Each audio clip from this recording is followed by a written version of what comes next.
A day I'm alive as a provincianong boy. Magandang dilag.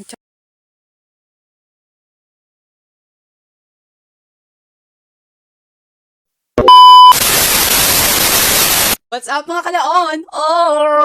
Bored ka ba sa life mo? Dito, mas mabuboring ka. Charan! It's your boy Edel, the only vlogger na mas mabilis pang mag-chismis sa wifi ng kapitbahay mo. Charan! So, ayun na nga for today's video. Pupunta nga sa beautification sa nature.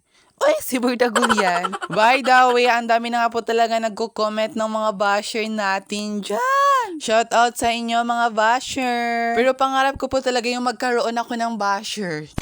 By the way, ito na nga yung chismis mga kalaon. So ngayon nga mga kalaon, may nagsabi nga po sa akin na paulit-ulit na lang nga daw yung vlog ko. Bakit daw puro mangga na lang yung content ko? At isa pa, nakakasawa na daw at paulit-ulit na lang. Nagsumbong. By the way, ito na nga ngayong araw ay magsasalita na nga itong silaon kung bakit nga ba paulit-ulit na lang mangga yung kanyang mga content. By the way, mamaya na lang nga natin ikikwento. By the way, mga kapatid, sa mga social media, nakikita nyo nga naman po talaga napakasipag nga po si Father Earth. Nag-aararo nga po talaga kahit matirik ang araw. Kaya nga po talaga sa mga silent viewers ko dyan, sa mga hindi pa naka-follow, mag-follow na kayo. Nasa ganun, may ibibili na ako ng hand tractor ko. Charis. Ito na nga my love. I-explain ko na nga sa'yo kung ano talaga yung nangyari. Kung bakit nga po talaga paulit-ulit na lang nga mangga ang content. Sa totoo lang nga po talaga mga kapatid sa buhay na social media, alam niyo naman yun na minsan nga po talaga ay na makabisi po natin. At intindihin nyo naman, hindi basta-basta po ang mag-edit, talong-lalo na nga po talaga voice over ako. Minsan nga po talaga ay hindi nga po talaga ako basta-basta makaka-edit dahil nga po na makabisi ko po dahil marami po akong tinatrabaho dito sa province. Kaya nga po medyo nga po talaga marami-rami din nga po talaga yung nai-stack nga po dito sa aking gallery na hindi ko pa po na-edit. Nakikita nyo din nga po talaga sa mga fast video ko nga po talaga yung nagbabantay nga din nga po kami ng shop. Di alang doon nga po talaga ako sa shop mag-edit hindi rin nga po talaga doon pwede mag-edit sa shop dahil nga po marami nga po doong maingay. Pero ngayon nakapagpahinga nga po tayo talaga for the go na po tayo sa pag-voice over. Kakayanin ko para sa inyo mga baby loves ko. Charis. By the way, ang dami ko na nga po talagang pinagsasabi for today's video at andito na din nga po kami sa kamanggahan po ng aming lolo muli. Dahil nga po matagal-tagal na din nga po talaga kaming hindi ulit nakakain ng mangga dahil nga po matagal na din po kaming hindi nakapitas ulit. Ngunit sa kasamaang palad nga po talaga ay naubusan din nga po talaga ng bunga nga aming mangga. Kaya ito nga po talaga, itatry nga din nga po namin dito nga sa masukal na place kung may bunga nga ang mangga dito. Dahil tinuro nga po kami dito ni tatay na marami nga daw dito yung bunga at saka mababala nga daw yung puno. Ang kaso, hindi nga po talaga ito nakasali sa information na masukal nga po talaga dito bago makarating sa puno ng mangga.